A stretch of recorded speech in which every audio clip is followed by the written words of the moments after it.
भज गिरिधर गोविंद गोपाला। भजो मुरली मनोहर नंद लाला। भजो मुरली मनोहर नंद लाला। भजो गिरिधर गोविंद गोपाला। भजो गिरिधर गोविंद गोपाला। भजो मुरली मनोहर नंद लाला। भजो मुरली मनोहर नंद लाला। भजो गिरिधर गोविंद गोपाला। भजो गिरिधर गोविंद गोपाला। बोलिए वृंदावन बिहारी लाल की जय। जय जय श्री राधे। जय जय श्री राधे। सभी भक्तों से निवेदन, बहुत एकाग्रचित होकर सत्संग के प्रत्येक शब्द को हृदयंगम करने का भरसक प्रयत्न कीजिए। 2 दिन पहले जब हम आपके साथ सत्संग कर रहे थे तो हमने निवेदन किया था कि भगवत प्राप्ति, ये एक शब्द था सबसे लास्ट में जिस पर हमने आपसे चर्चा की। हमने ये भी निवेदन किया केवल मनुष्य ही 84 लाख योनियों में केवल मनुष्य ही भगवत प्राप्ति का अधिकारी है। और आप और हम लोग मनुष्य हैं, तो आप अपने आप से प्रश्न कर सकते हैं, क्या मैं जिसके लिए शरीर मिला वो प्राप्त कर चुका हूं?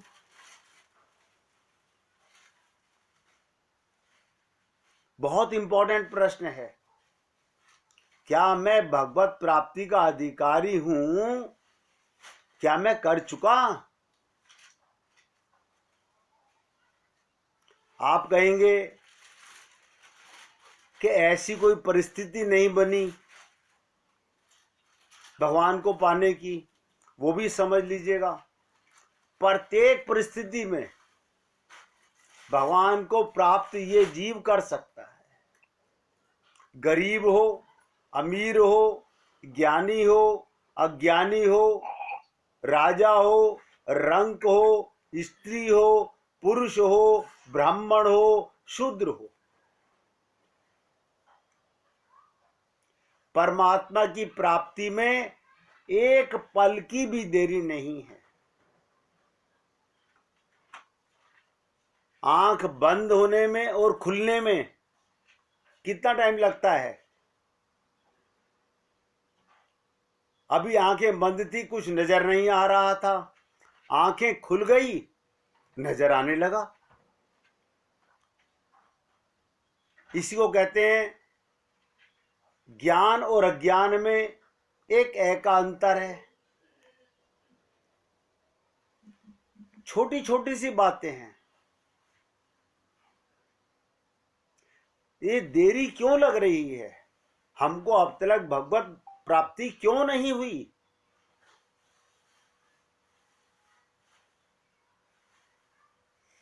उसका कारण मैंने 2 दिन पहले आपसे निवेदन किया था कि नोट कीजिए, संबंध जन्य सुख की इच्छा का त्याग करने में।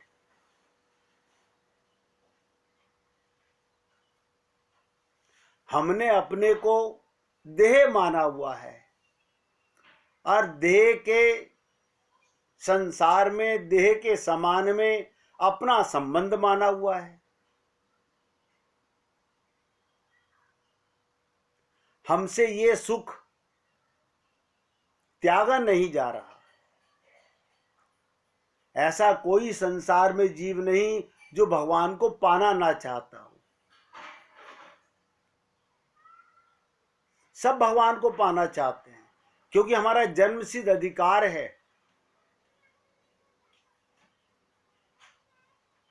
तो क्या अभी तक हमारे मन में भगवान को पाने की इच्छा नहीं है?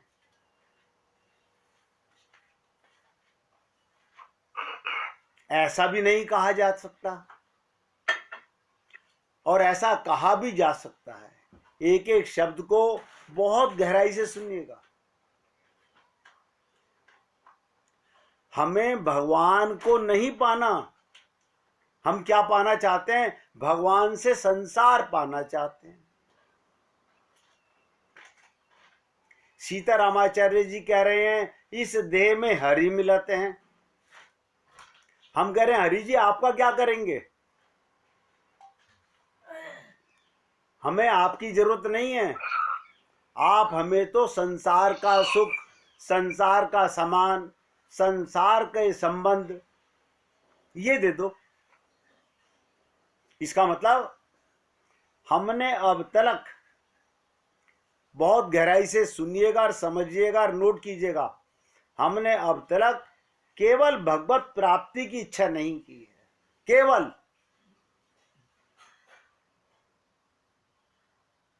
और बहुत इच्छाएं की हैं, भगवान से बहुत कुछ मांगा है।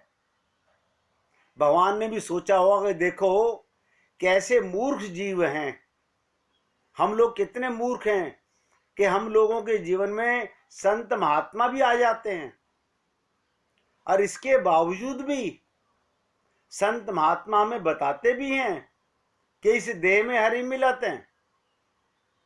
नहीं गुरुजी वो तो ठीक है, लेकिन हमारा काम नहीं चलता। ये धारणा ही मन में कभी नहीं समझ सके।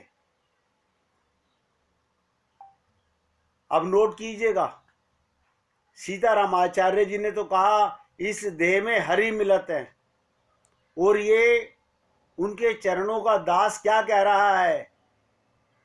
इस देह में, देह की प्राप्ति का मूल कारण ही भगवत प्राप्ति है। इस देह में हरि ही मिलते हैं। देखिएगा, मैं भी सीताराम आचार्य जी की कृपा का पात्र होने के माध्यम से बता रहा हूं कि अगर हरि ही नहीं मिले तो सब कुछ बेकार है। जो भी कुछ आपने पा लिया, अभी आंख बंद सब समाप्त हो गया। ऐसी प्राप्ति का क्या करोगे?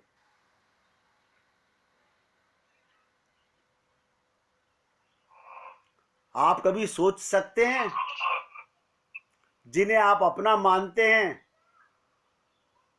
अगर आपको पूरा आईना दिखा दिया जाए, जीव जीव सब भ्रात हैं गोविंद राधे, क्या मतलब? ध्यान से सुनिएगा। ये जितने कीड़े मकोड़े, मच्छर, जानवर, पशु पक्षी, ये सब हमारे भाई हैं। सब। क्यों? वो भी जीव हैं, हम भी जीव हैं। ये भी आत्मा है, हम भी आत्मा है। हम नहीं मानते इन्हें अपना। सत्य तो यही है। पता नहीं कब कौन हमारी मां बना हो, कब कौन हमारा पिता बना हो। और ध्यान से सुनिएगा, वेद क्या कहता है? ऐसा कोई भी जीव नहीं है जिससे हमारा कभी ना कभी, किसी न किसी जन्म में कोई ना कोई संबंध ना रहा हो।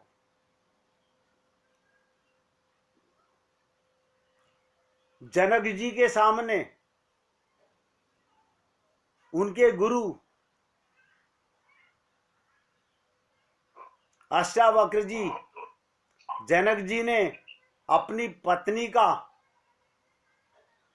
परिचय कराया। गुरुजी हंस पड़े। जनक जी ने पूछा कि गुरुदेव आप हंसे क्यों? बोले नहीं ऐसा कुछ नहीं। बोले नहीं गुरुजी आप ऐसे नहीं हंस सकते, कुछ बताइए। बोले तुझे अच्छा नहीं लगेगा। बोले नहीं आप बताइए तो सही, मैं तो बेदेही हूं, मुझे क्यों नहीं अच्छा लगेगा, मैं अपने को देह मानता ही नहीं। बोले फिर भी नहीं अच्छा लगेगा। बोले आप बता दीजिए। जब बहुत जिद की तो क्या कहा, ये जो तेरी पत्नी है ना, 3 जन्म पहले तेरी माता थी।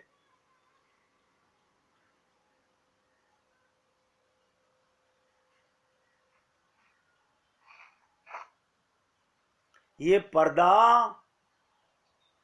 अज्ञानता का पड़ा रहे। आप और हम लोग, मैंने कहा ना, संबंध जन्य सुख की इच्छा का त्याग नहीं करते। हम शरीर मान के शरीर का ही संबंध, शरीर का ही सामान का ही सुख चाहते हैं। इस एक इच्छा का त्याग कीजिए, तुरंत भगवान मिल जाएंगे। इसलिए भगवान ने बड़े सरलता से माम एकम, केवल मेरी इच्छा करो, मेरे पास आओ। हम कहते हैं नहीं ये भी मेरा और ये भी मेरा। हमने अनेक बार आपसे निवेदन किया। जब अर्जुन ने अभिमन्यु की मृत्यु के बाद भगवान से कहा प्रभु जी एक बार बुला दीजिए मेरे पुत्र को, मैं बात कर लूं। जब पुत्र को बुलाया तो पुत्र ने क्या कहा, भगवान के चरण छुए, अर्जुन के पैर नहीं छुए। भगवान बोले अरे तेरा पिता है, चरण छू। क्या बोले, क्या कहा अभिमन्यु ने, प्रभु ये मेरे जो शरीर मरा पड़ा है उसका पिता है, मेरा पिता नहीं है। अनंत जन्मों में यही अर्जुन मेरा पुत्र भी बन चुका है, मेरा भाई भी बन चुका है, मेरी पत्नी भी बन चुका है। मैं क्या क्या राज खोलूं आपके आगे। मगर ये खोपड़ी का भ्रम मिटता नहीं है। कितने ही संत महात्मा बताएं,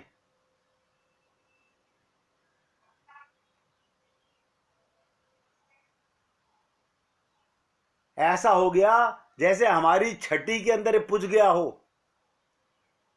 कि हम अज्ञानता नहीं मिटाएंगे। राम सुखदास जी 107 वर्ष की अवस्था तक सत्संग करके गए। अब बोलते थे केवल भगवान की इच्छा, केवल, देखिएगा शब्द है, हम केवल भूल जाते हैं। केवल भगवान की इच्छा हो तो भगवान प्रकट हो जाएंगे।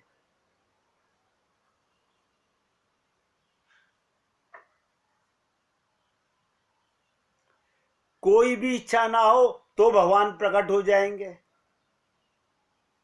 बस अधूरापन नहीं।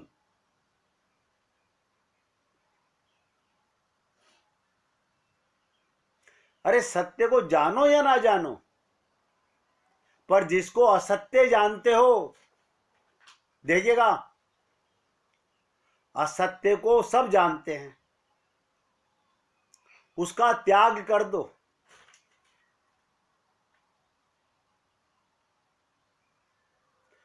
जिसको असत्य जानते हो उसका त्याग कर दो तो सत्य की प्राप्ति हो जाए। ये असत्य और सत्य के बीच में क्या है, एक है अपनापन। ये अपनेपन का त्याग करना है। कोई यहां पे भक्त बता सकता है कि पुत्र पिता के देहावसान के बाद, देह छोड़ने के बाद उसके सर में डंडा क्यों मारता है? किस लिए करते हैं?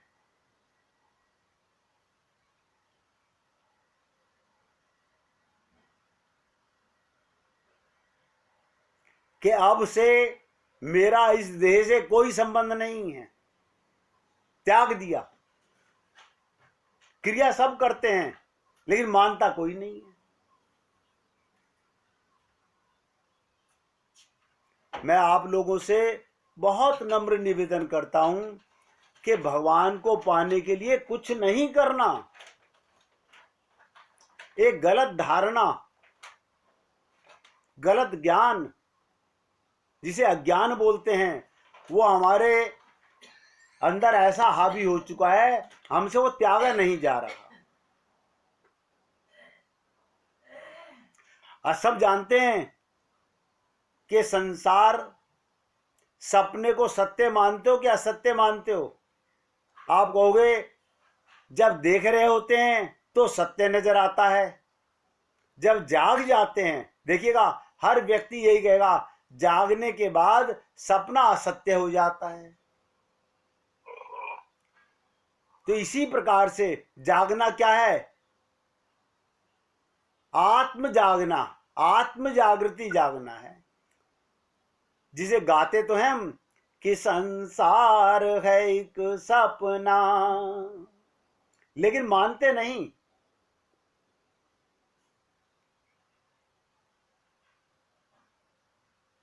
सपना ही है। इसलिए सबकी सेवा करो, सब में परमात्मा का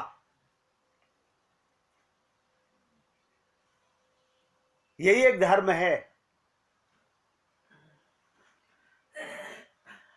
हमने आपके साथ पिछले इतने दिनों में 35 दिन से ऊपर हो गए ये चर्चा करते हुए कि स्वार्थ, धन्य सोही जो निज स्वार्थ पहचाने।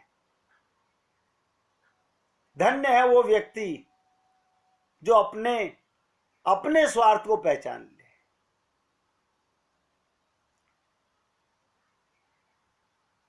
जब स्वयं का ही ज्ञान नहीं है तो स्वार्थ को क्या पहचानेगा? स्व माने आत्मा, आत्मा का अर्थ परमात्मा। हम स्व माने मानते हैं शरीर, तो शरीर का अर्थ तो संसार ही निकलेगा।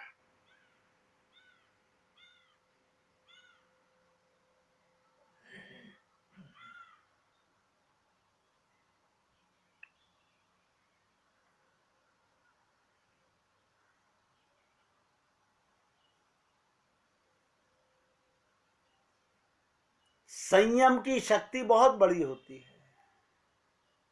वेद व्यास जी ने अपना असिस्टेंट भी कौन चुना? आप लोगों को पता होगा, भागवत लिखवाने के लिए गणेश जी को।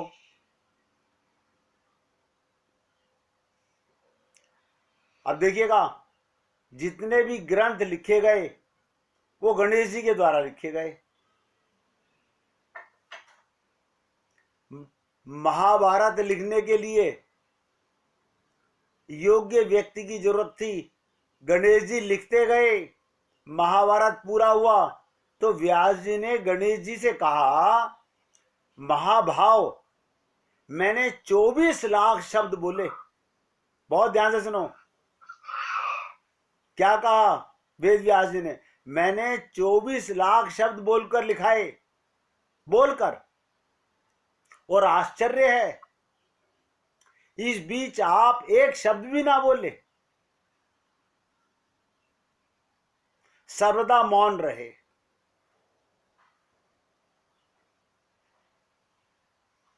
वेद व्यास जी का एक नाम है कृष्ण द्वैपायन, एक नाम है बादरायण।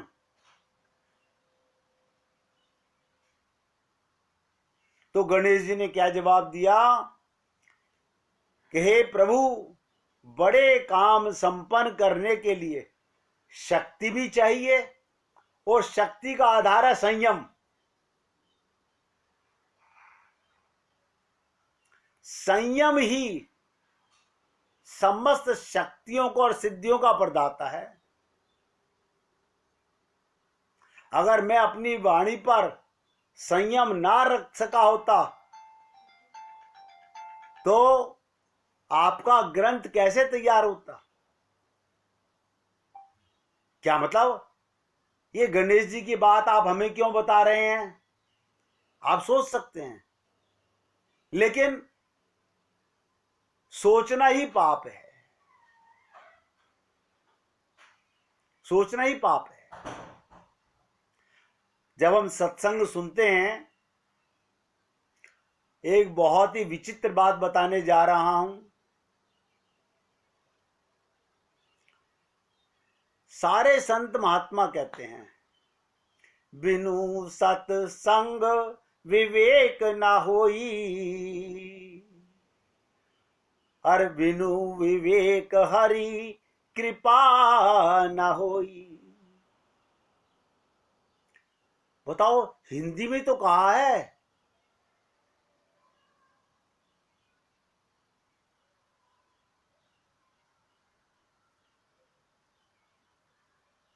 बिनु सत्संग विवेक ना होई।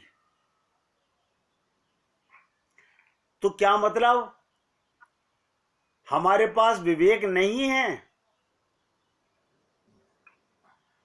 ये आप और हम लोग अपने आप से प्रश्न कर सकते हैं, क्योंकि बिना सत्संग के विवेक नहीं आता। अब आप समझ लीजिएगा, क्या हमने सत्संग किया है? ये मैं अपने सहित सबसे प्रश्न कर रहा हूं, अपने सहित कर रहा हूं कि बिनु सत्संग विवेक ना होई। तो क्या मतलब? हमारा अभी तक सत्संग हुआ ही नहीं है ना? कहां हुआ है? कहां हुआ?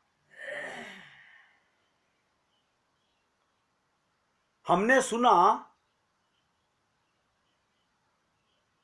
संग कहां किया? सत्संग के अंदर तो शरणागति है।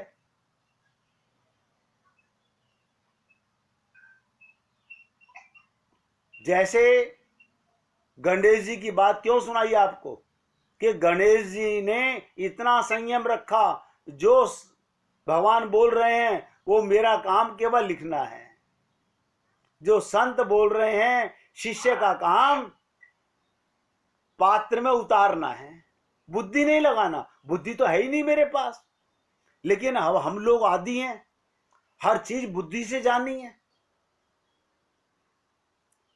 हम लगाते नहीं है, लग जाती है, लग जाती है। अब आप सोचिएगा, ये कहावत, हम तो पहले ही शब्द पर फेल हो गए। बिनु सत्संग, हमारा संग तो हुआ ही नहीं। संग माने तो शरणागति होती है, मन बुद्धि का सरेंडर।